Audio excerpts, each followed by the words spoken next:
Bismillahirrahmanirrahim. Assalamualaikum warahmatullahi wabarakatuh.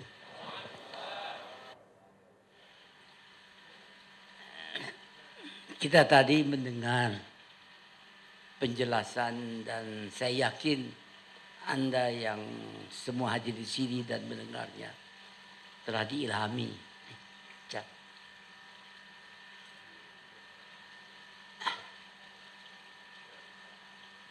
Saya tidak tahu apa yang saya harus sampaikan kepada Anda. Tapi satu yang jelas.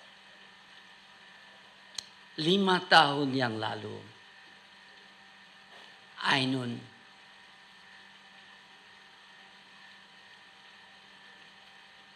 bagi saya tiba-tiba tiada.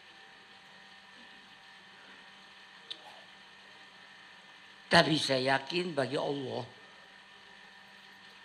itu sesuai rencana. Saya 5 tahun yang lalu tidak bisa mengerti mengapa kok terjadi demikian. Setelah saya 48 tahun dan 10 hari, boleh dikatakan kehidupan saya di dunia ini ya begitu indah, mendekati kesempurnaan.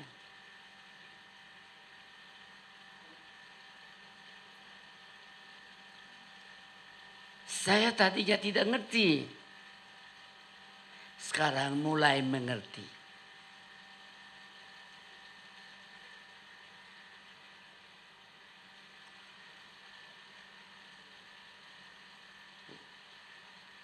Saya mau sampaikan kata-kata akhir dari Ainun kepada saya.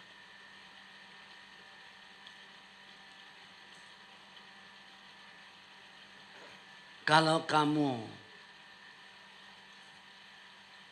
merindukan saya,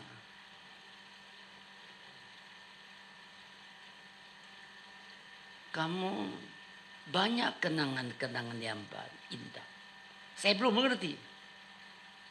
Ialah dalam bentuk foto-foto yang kamu buat sejak kita bertemu. Memang saya rajin buat foto.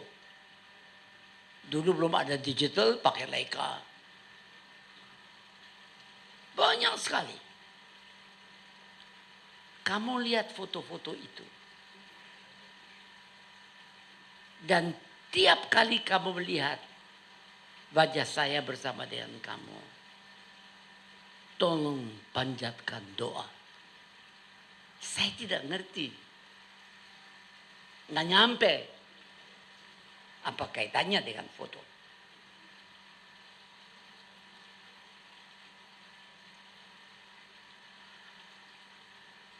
Saya mulai berpikir, mulai berusaha menjawab pertanyaan dari tiap manusia yang diajukan. Kenapa kita ada di sini? Apa maksudnya? Saya tadi atau kemarin sampaikan sama Ilham dan sama Pak Wate dan Adri ada di sini. Dia tanya, Pak lagi ngapain? Tanya, saya lagi baca buku. Buku apa? Buku diskusi antara dua tokoh. Satu tokoh dalam bidang ilmu fisika. Fisika modern. Anda tahu yang pakai nggak bisa ngomong itu, yang pakai kursi roda, Hawkins, gitu. Dia membuat analisa mengenai kehidupan. Kesimpulannya adalah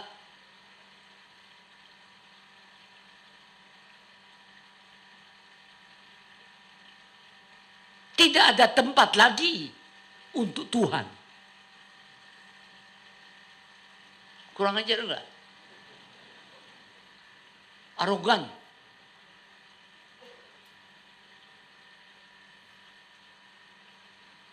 Resmi loh.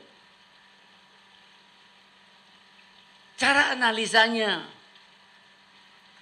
kita tahu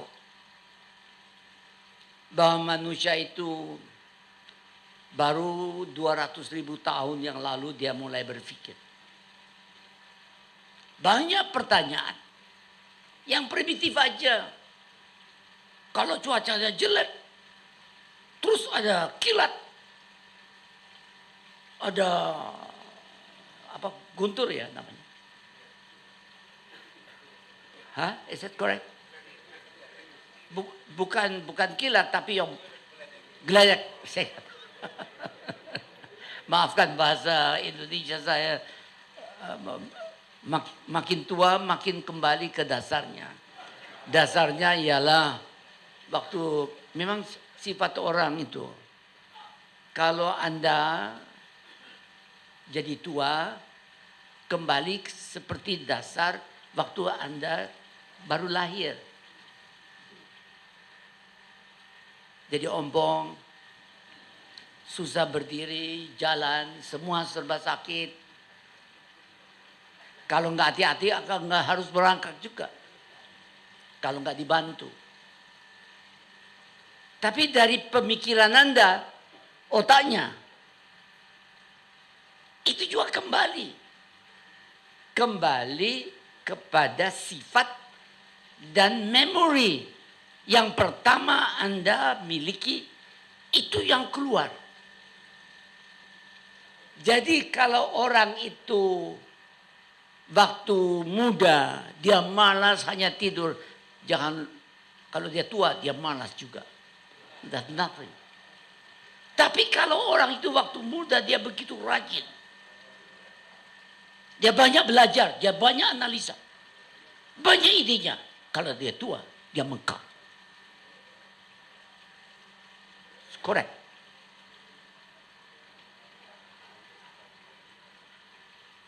Saya kembali. Hawkins. Hawkins itu tidak mendapat hadiah Nobel. Tetapi dia dapat penghargaan bagi tiap orang yang belajar fisika. Suatu kehormatan tertinggi. Dia menjadi ordinarius, guru besar dan direktur di Inggris, Scotland, di mana Newton dulu salah satu guru besar. Itu hebat itu. And dia tidak bisa ngomong, tapi otaknya jalan.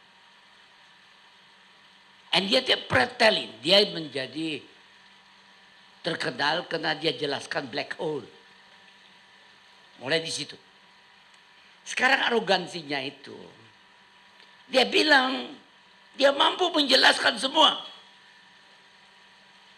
Jadi semua pertanyaan-pertanyaan secara fisika dia bisa jawab. Berarti tidak ada tempat lagi untuk Tuhan. Kurang ajar enggak? Bukan itu aja. Dia mulai menyindir. Mengatakan filosofi mati.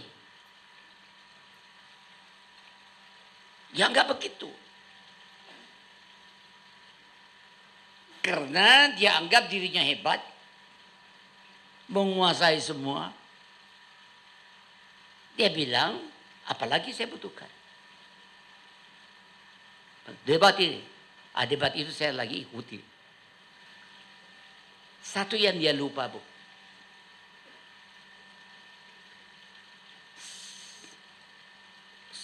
Sejak manusia mulai berpikir, 200.000 tahun yang lalu, di mana manusia berkembang dari Homo erectus menjadi Homo sapiens. Sejak dia berpikir, pertanyaan-pertanyaan kompleks dia berusaha menjawabnya. Sejak itu pula dia sebenarnya berfilsafat. Dulu itu tidak ada ahli ilmu pasti. Tidak ada engineering. Tidak ada ekonomi. Tidak ada sosial politik. Yang ada hanya filsafat. Dari situ timbul orang berpikir makin mendalam, makin fokus dalam bidang-bidang tertentu. Lahirlah namanya ilmu pengetahuan. Sebenarnya ilmu pengetahuan itu bagian dari filsafat. Orang yang belajar filsafat itu untuk mengasah otaknya, dia harus banyak menyelesaikan masalah-masalah matematik supaya sistemnya, cara berpikirnya itu logis, dia mampu membuat analisa. Jadi si Hawkins itu lupa bahwa dia sebenarnya datang dari filsafat. Tapi dia juga bilang filsafat nggak ada hasilnya. Yang berhasil saya aja ilmu pengetahuan. Jadi dia bilang apa? Filsafat itu mati. Tapi sejak dia berbicara itu, dia berfilsafat, Bung. Dia ketinggalan zaman. Itu pendapat saya. Nanti saya tulis dia. Bukan begitu aja. Dia lupa. Mungkin Pak Quraisy ada sini. Bapak tadi ada sini tahu lebih banyak, tahu mengenai nilai-nilai agama dari Habibie. Tapi sebelum mulainya Greek, di Yunani, orang mengintroduce logic, etc., ilmu pengetahuan lahir dan sebagainya. Terus membuat terobosan-terobosan yang si Hawkins yang dari ngetop sekarang. Sebelumnya, jauh sebelumnya, ya Nabi Musa saja sudah mengatakan, kamu jangan dewakan matahari atau bintang-bintang atau bulan-bulan. Karena masih ada sesuatu yang saya tidak tahu yang lebih berkuasa. Yang lebih kuat dari yang bintang-bintang itu semua rahasianya. Jadi apa yang dikatakan Hawkins, dia lupa. Dia hanya mulai beranalisa mulai dari Yunani. Dia ikut itu sejarahnya. Dia merasa hebat karena dia tahu ilmu fisika dia kembangkan. Tapi sebenarnya, and dia berani mengatakan tidak ada tempatnya lagi kita introduce God. Kenapa? Yang mati itu namanya filsafat. Kamu bilang begitu, kamu sudah berfilsafat, Bung. Dan dia lupa bahwa jauh sebelum lahir zamannya Aristoteles siapa saja itu sudah disampaikan oleh Nabi Musa dan yang lain. Jangan kamu dewakan itu. Ada yang lebih hebat. Yang lebih hebat itu saya tidak tahu. Saya juga tidak berkeinginan sebagai manusia untuk tahu bentuknya siapa dia. No. Saya hanya berusaha untuk kalau diperkenankan dengan mengambil tindakan langkah-langkah mendekati yang bersangkutan. Tadi diberikan kriteria-kriteria. Itu cara pendekatan-pendekatan. Kita nggak bisa lihat, it's impossible. Coba lihat. Saya tadinya susah sekali untuk mengerti di mana Ainun. Dan saya kehilangan Pak Quraisy. Saya kira saya hampir gila.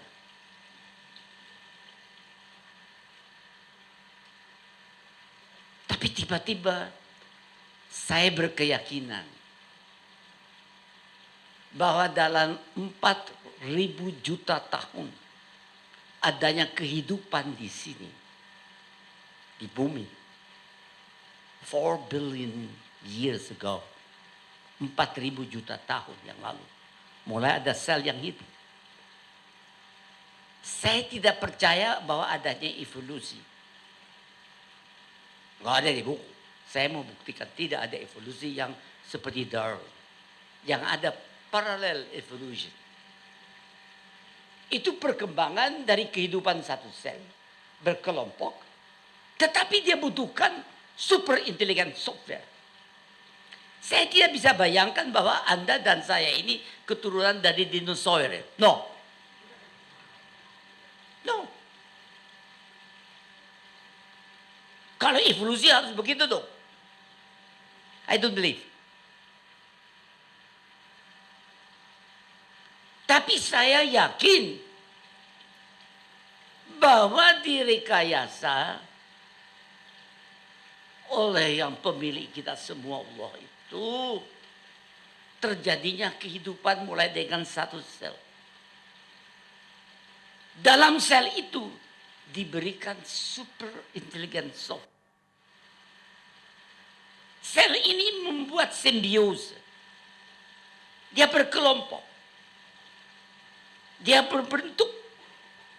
Disesuaikan dari simbiose tersebut adanya super intelligent software. Di mana super intelligent software? Satu-satunya tempat di mana dia bisa masuk adalah dalam medan magnet. Jadi di tubuh Anda ada medan magnet. Medan magnet kita lihat aja di otak kita bisa ukur. Yang diukur itu ya arus listrik yang kecil sekali. Di mana ada arus listrik ada medan magnet. Ini ada ahli-ahli dalam elektro tahu. Dan medan magnet itu kalau kehidupan tiba-tiba tidak bisa memberikan gerakan dari elektron atau neuron, maka ya tidak ada medan magnet. Kalau tidak ada medan magnet, maka super intelligent software itu tidak ada tempatnya. Dia keluar.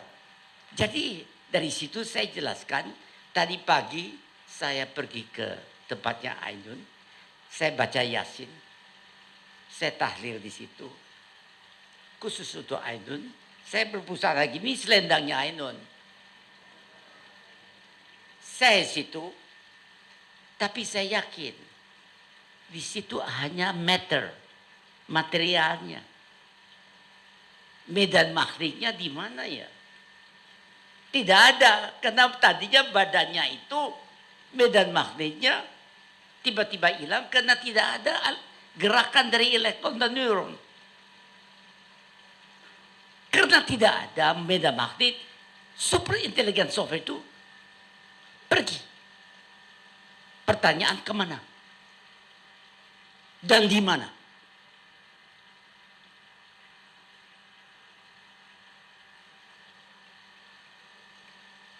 Saya berkeyakinan bahwa super intelligent software itu pertama-tama akan cari medan magnet yang compatible, cocok dengan Anda. Dengan super intelligent software. Itu yang paling kompeten siapa? Medan magnet dari ibu kita masing-masing. Karena kalau dua protein dari ibu dan bapak bertemu, dia berikan informasi, dan dia langsung memanfaatkan energi yang ada untuk dia berkembang. Tapi belum ada gerakan apa-apa. Karena energinya belum lengkap. Dia diprogram untuk cari. Untuk cari yang moment. Oh, you have to eat. That's my problem. Everybody has to eat. Ini masalah Pak Habibie. Kalau saya sudah mulai disuruh ngomong, bisa berjam-jam. Tapi saya mau akhirin aja saja. Medan magnet yang ada pada tubuh kita, karena sel-selnya itu menutup, tidak memberikan gerakan dari apa saja, akan hilang. Maka boleh dikatakan super intelligent software itu mencari medan magnet yang baru. Yang paling cocok dengan dia adalah medan magnet dari ibunya. Karena itu hebat. Dalam Al-Quran, dalam doa kita, dan ajaran agama yang saya pahami, kita harus selalu berdoa untuk ibu. Karena ibu itu membutuhkan energi juga. Dari doa kita itu dia dapat energi. Quantum energi. Karena itu dia akan di situ. Karena nanti kalau sampai waktunya super intelligent software dari kita pergi, maka kita ditampung oleh ibu. Begitu logika yang saya ambil dari, yang kalau saya butuh mau ceritakan itu bisa 1 jam. Tapi ternyata masih ada satu medan magnet, dan itu saya yakin yang bisa masuk, yang disebabkan karena cinta ilahi. Jadi saya yakin bahwa super intelligent software Ainon ada dalam hati saya, dalam medan magnet saya. Itu saya yakin. Saya yakin. Karena saya buat eksperimen. Saya tahu sifat-sifat saya sendiri. Orang yang paling konyol disiplinnya no disiplin, no way. Tapi kadang-kadang kok saya berdisiplin. Itu mungkin super intelligent softwarenya Ainun mempengaruhi. Jadi mungkin Anda bilang Habibie sudah sinting dia. Tapi itu yang menyebabkan Habibie sampai detik ini tidak rasa sendiri. Saya tidak pernah merasa kehilangan dari Ainun. Ainun selalu dengan saya. Saya kadang-kadang berbicara dengan Ainun. Berbicara telepati. Coba, untuk hal itu saya mau baca. Saya akhiri. Saya mau baca yang suatu puisi yang saya buat tanggal 15 Februari tahun 2013. Waktu memperingati 1000 harinya Ainun. Sudah 1000 hari Ainun pindah ke dimensi dan keadaan berbeda. Lingkunganmu Ainun, kemampuanmu dan kebutuhanmu pula berbeda. Karena cinta kita murni, suci, sejati, sempurna dan abadi, tak berbeda. Kita tetap menunggal, menyatu, dan tak berbeda sepanjang masa. Ragamu di Taman Pahlawan bersama para pahlawan bangsa lainnya. Jiwa, roh, batin, dan nuranimu telah menyatu dengan saya. Di mana ada Ainun, ada Habibie. Di mana ada Habibie, ada Ainun. Tetap menunggal, menyatu, tak terpisahkan lagi sepanjang masa. Titipan Allah, bibit cinta ilahi pada tiap insan kehidupan dimanapun. Sesuai keinginan dan kehendak-Mu Allah, kami siram dengan kasih sayang. Cinta padamu Allah, nilai iman, takwa dan budaya yang Engkau berikan kepada kami. Yang murni, suci, sejati, sempurna dan abadi sepanjang masa. Allah, lindungilah kami dari segala godaan, gangguan yang dapat mencemari cinta kami. kami menyatu menunggal jiwa roh batin dan nurani kami. Dimanapun, dalam keadaan apapun. Saya dan Ainun tetap tak terpisahkan lagi. 1000 hari, 1000 tahun, 1000 juta tahun. Sepanjang masa sampai akhirat. Itu saya buat waktu merenungkan 1000 harinya Ainun. Tadi saya baca sesuatu ya.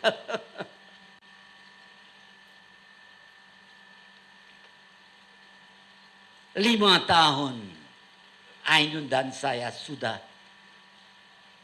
berada dalam dimensi dan keadaan yang berbeda.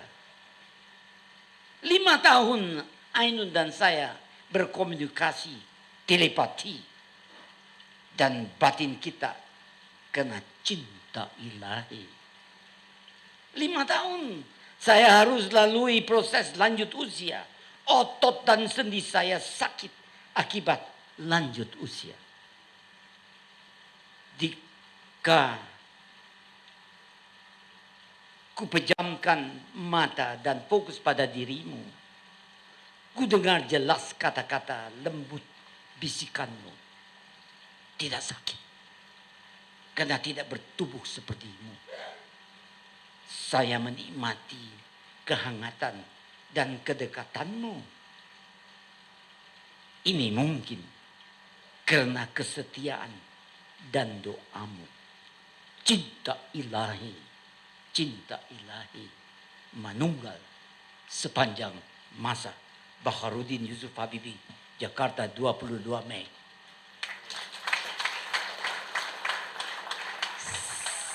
Saya mau jelaskan, itu kata-kata. Saya bukan orang sastra. Tapi kata-kata yang keluar dari isi hati saya. Jadi ini ada dalam buku ini. Karena saya buatnya ini beberapa hari sebelumnya. Karena Pak Bate tanya sama saya dan Rubianto ada di sini. Mau ditambah apa puisinya? Ada nggak puisi yang tunggu dulu saya cari waktu. Terus dibilang oleh Pak Bate, besok pagi itu dibutuhkan sudah datang orangnya. Sudah, saya belum tahu apa. Jadi apa saya buat? Saya tahajud. Tiap hari saya baca Yasin dan tahlil. Saya tahajud. Tengah malam sekitar jam 3 sebelum subuh. Saya terbangun. Dan saya tulis itu. Karena dikatakan, Pak Habibie besok pagi jam 8 sudah mau dicetak. Jadi saya buat itu, saya kirim melalui email, tapi sudah ada. Tapi itu benar-benar keluar dari hati saya. Jadi itu mencerminkan bahwa keyakinan saya bahwa bisa dimasukkan itu super intelligent software dalam medan magnet Anda. Hanya mungkin karena adanya cinta ilahi. Saya sebutkan ya. Terima kasih. Wassalamualaikum warahmatullahi wabarakatuh.